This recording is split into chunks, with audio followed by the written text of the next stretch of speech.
नमस्कार मित्रांनो, मी स्वाती तोरसेकर एशा पृथ्वीमध्ये तुमचं स्वागत करते. तर म्हणतात ना, टाइम बॉम्ब टिकिंग चालू आहे आणि काळ कोणासाठी थांबत नसतो.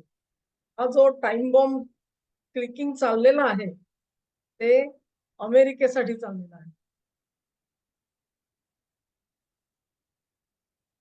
ही सामर्थ्यशाली अमेरिका आणि तिच्यासाठी टाइम बॉम्ब टिकिंग चाललेलं आहे. तुम्ही म्हणाल, की हे काय प्रकरण आहे? प्रकरण अगदी सोपं आहे मित्रांनो. मी गेल्या 2-4 काही व्हिडिओजमध्ये त्याच्याबद्दल वाच्यता केलेली होती, की पुढचे 3 ते 4 महिने अतिशय महत्त्वाचे आहेत. आपण ऑलरेडी जुलै महिन्यामध्ये आहोत. अ, ऑक्टोबरमध्ये निवडणुका आहेत अमेरिकेमध्ये आणि परिस्थिती कशी आली आहे बघा. युक्रेनचं युद्ध थांबायचं नाव घेत नाही. रशिया अधिक आक्रमक झालाय आणि रशिया आक्रमक होण्याआधी युक्रेननी भीषण हल्ले रशियावरती इतके केले, की जवळ-जवळ त्यांचं 40% रिफायनरीचा जो उद्योग आहे, तो स्टँडस्टिलला आलेला आहे. 40% ची घट झाली. त्यानंतर त्या देशाच्या समोर काही प्रश्न निर्माण झालेले आहेत. इतकं एका टोकाला ते युद्ध युक्रेनचं तिकडे नेण्याचा प्रयत्न चालू आहे आणि खास करून युरोपचा चालू आहे. तर मला हसू येतंय. दुसऱ्या बाजूला इथे होर्मुझमध्ये इराणनी रोखून धरलेलं आहे. इराणनी होर्मुझचं आखात काही खुलं केलं नाही. ते खुलं केलं नाही त्यामुळे अमेरिकेला तिकडे हल्ले करायला लागलेले आहेत. ते हल्ले करतायत तर इराण सुद्धा उलटे हल्ले करतोय. आता हे सगळं कधीपर्यंत होणार असा प्रश्न चाललाय. तर त्याचं उत्तर रशिया आणि चीन ह्यांचं लक्ष कशाकडे आहे बघा. त्यांचं लक्ष आहे ते कुठूनही अमेरिकेकडे साठा किती आहे या पदार्थांचा त्याच्याकडे सगळ्यांचं लक्ष आहे.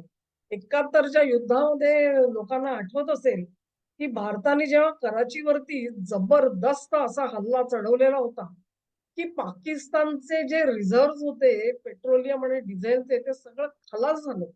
आता ते खलास झाल्यानंतर तुम्ही युद्ध कसं लढणार? सैन्य स्वतःकडे काही साठा ठेवत असतं, पण तो तेवढाच. तेव्हा पहिली गोष्ट म्हणजे तुमचा इंधन पुरवठा कट ऑफ केला गेलेला होता 71 साली. तीच अवस्था कदाचित आज अमेरिकेवरती येऊ शकते. तुमचा विश्वास बसणार नाही.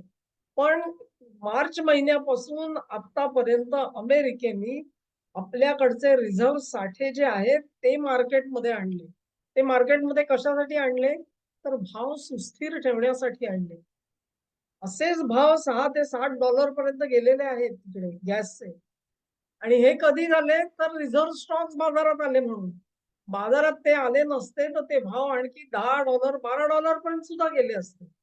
आणि तसं झालं असतं, तर एकंदरीत भाववाढ जी आहे तिने कळस गाठला असता. बरं हा कळस गाठायचा तर ऑक्टोबरमध्ये निवडणुका आहेत. एवढ्या मोठ्या महागाईला तोंड देत असताना अमेरिकनांची आज त्रेधा तिप्पट उडते.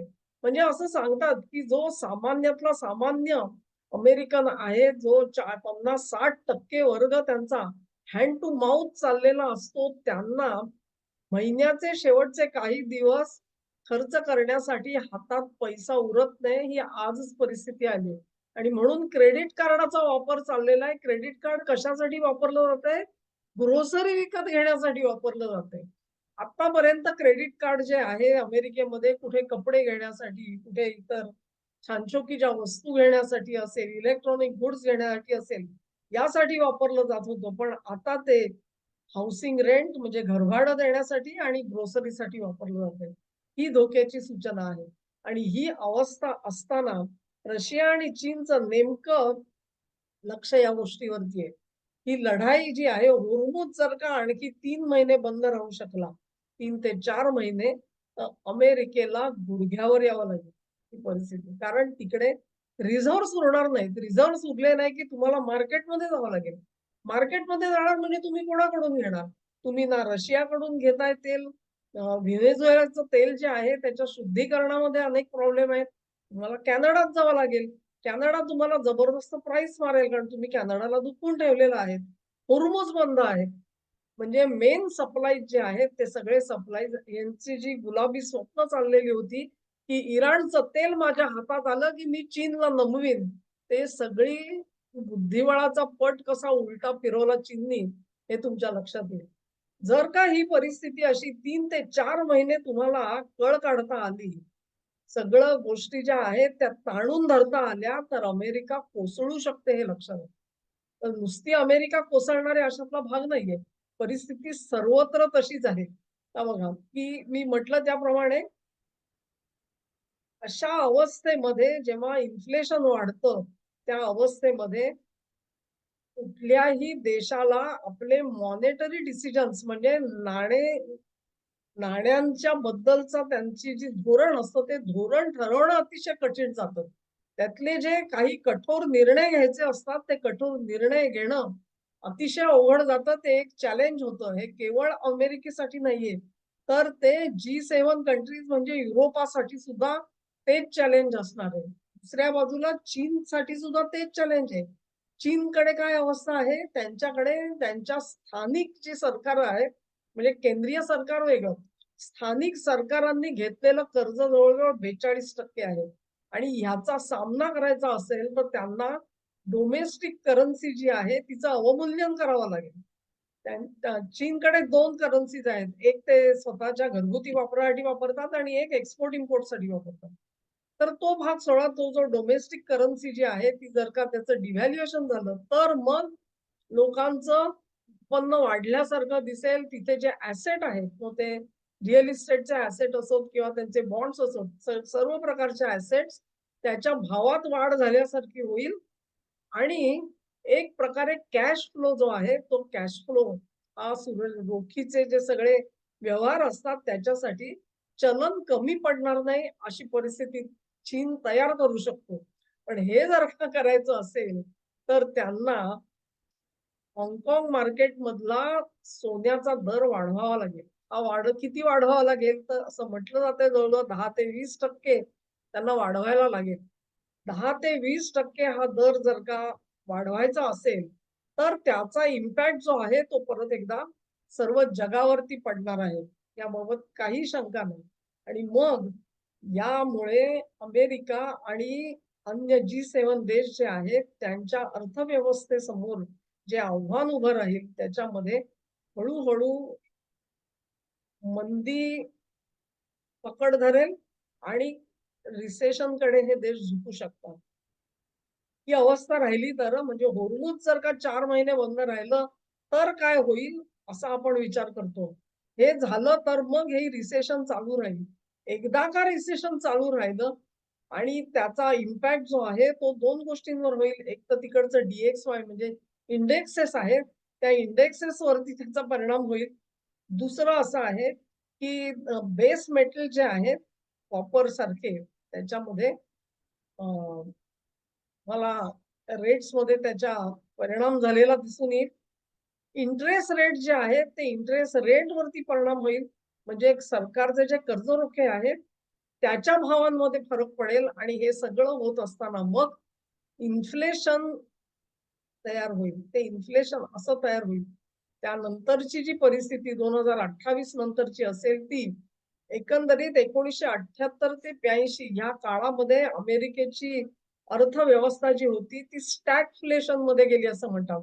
म्हणजे इकॉनॉमी स्टँड स्टिलला आली. एकाच जागी उभी राहिल्यासारखं झालं, की ना त्याच्यामध्ये घसरण आहे किंवा ना वाढ आहे. ही अवस्था आहे, ही सांभाळणं अत्यंत कठीण जाणार आहे त्यांना. हे सगळं होत असताना मग त्याचा परिणाम जो आहे तो क्रेडिट मार्केटवरती होतो. कारण क्रेडिट मार्केटवरती जर का परिणाम व्हायला लागला, तर मग क्रेडिट फेल्युअर्स व्हायला लागतील. क्रेडिट फेल्युअर झाली तर बँक्रप्सीज व्हायला लागतील. आणि 2028 नंतर ही परिस्थिती राहिली, तर हळू तुम्हाला चीनचा युआन जो आहे, तो स्ट्राँग होताना दिसेल आणि अमेरिकेचा डॉलर हा कमकुवत होताना दिसेल. ही परिस्थिती जी आहे, ही परिस्थिती आर्थिक तज्ञ सांगता आहेत आणि याचा जर का तुम्ही विचार केला, तर याचा अर्थ एकच आहे, की पुढचे 4 महिने महत्त्वाचे आहेत. त्याच्यामध्ये होर्मुझ खुलं ठेवणं हे शहाणपण होतं. परंतु ते शहाणपण अजून सुचलेलं नाही लक्षात घ्या. 4 महिन्यासाठी का होईना इराणच्या सगळ्या अटी तुम्ही मान्य केल्या असत्यात आणि चुपचाप बसला असता, तर तुमच्या हातामध्ये काही प्लस पॉइंट्स आले असते. पण ते प्लस पॉइंट्स नको आहेत. तेव्हा घसरण सर्व बाजूनी चालू आहे आणि सावरायला कोणी नाहीये लक्षात घ्या. म्हणूनच हे 4 महिने महत्वाचे आहेत. हे 4 महिने होर्मुझ बंद असतानाच ट्रम्पना भारताचं ट्रेड डील करून पाहिजे हे उघड आहे याचा अर्थ. कारण भारताचं ट्रेड डील झालं तर त्यांना कुठेतरी श्वास घ्यायला उसंत मिळेल. आणि मग भारताने अशा परिस्थितीत ट्रेड डील करावं का? हा प्रश्न आहे. आम्ही का ट्रेड डील करायचं? तुम्ही जर का आम्हाला काही त्याचे लाभ मिळवून देणार नसाल, तर मग ते ट्रेड डील करण्यामध्ये भारताला काही स्वारस्य उरणार नाही, असा त्याचा अर्थ होतो. आणि म्हणून मोदी सरकारने स्पष्ट सांगितलेलं आहे, की उरलेल्या देशांना तुम्ही जो टेरिफ लावताय तोच आम्हाला लावणार असाल, तर नको आम्हाला ते ट्रेड डील नसलं तरी चालेल. कुठल्या देशाला ट्रेड डील हवंय? कुठल्याही देशाला ट्रेड डील नकोय. हेच फक्त डिम-डिम वाजवतायत, की ट्रेड डील होणार, ट्रेड डील होणार. ते का होणार? इतके उतावीळ का झालेली आहे अमेरिका?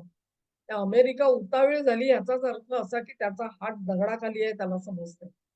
पण असं म्हणतात ना, की काही जणांचे डोळे मिटायची पाळी येते तेव्हा डोळे उघडतात. ती अवस्था परत-परत हे कन्क्लुजन जे आहे ते खरं असल्याचं ट्रम्प सरकार आपली जी कारवाया करतंय त्याच्यातून दाखवून देतंय. म्हणजे एक प्रकारे मला तर असं दिसतंय, की अख्खं जग जे आहे ते आर्थिक संकटात गेलं तरी चालेल. पण पॉलिटिकल डिसिजन्स जे आहेत ते महत्वाचे झालेले आहेत आणि ते जर का घडवून आणायचे असतील, तर मी सर्वस्व ओतायला तयार आहे. सर्वस्व उधळायला तयार आहे. बेहत्तर पण मला हे मिळालं पाहिजे. ही अवस्था कशी आपल्या महाभारतासारखी, की काही झालं तरी चालेल, पण 5 गावं जी आहेत ती सुईच्या अग्रावर टिकणारी जमीन तुम्हाला देणार नाही हे सांगितलं गेलेलं होतं. त्याची मला आठवण आली. नाहीतर मग काय सर्वनाश ठरलेला आहे, पण तो सर्वनाश सुद्धा मी पत्करीन, पण तुम्हाला जमीन देणार नाही ही अवस्था आहे. मग ते एक तुम्हाला पॅरलल सांगितला. ही अवस्था जी आहे, ही अर्थातच ही काही डिझायर्ड परिस्थिती आहे असं नाहीये. पण हुर्मुझ बंद राहिला तर मात्र हे निश्चित होणार आणि भारताचे डोळे त्याच्याकडेच आहेत अर्थातच. हुर्मुझ बंद राहणार असेल आणि तुम्ही जर का कचाट्यात सापडणार असाल, तर आज तुम्हाला मदतीचा हात कशासाठी द्यायचा? तुम्ही तर काही मित्रासारखे वागवले राहिलेले नाही आहात. तुम्ही भारताची इथून-तिथून कोंडी करायचा प्रयत्न करताय. अगदी मोदींच्या हत्येपर्यंतचे कट करून झाले तुमचे. तो जो व्हॅन डायक जो आहे, तो कशासाठी आहे? आमच्या तुरुंगामध्ये आणि हा नवा पकडला गेला तो. हे सगळेजण करतायत काय भारतामध्ये हा प्रश्न आहे ना. 4 वेळा तुम्ही सगळ्या लोकांना इकडे सांगताय खरे, या आणि डील करा, या आणि डील करा. ते डील भारताने करायचं कशासाठी? तेव्हा डिसेंबरपर्यंत कळ काढा.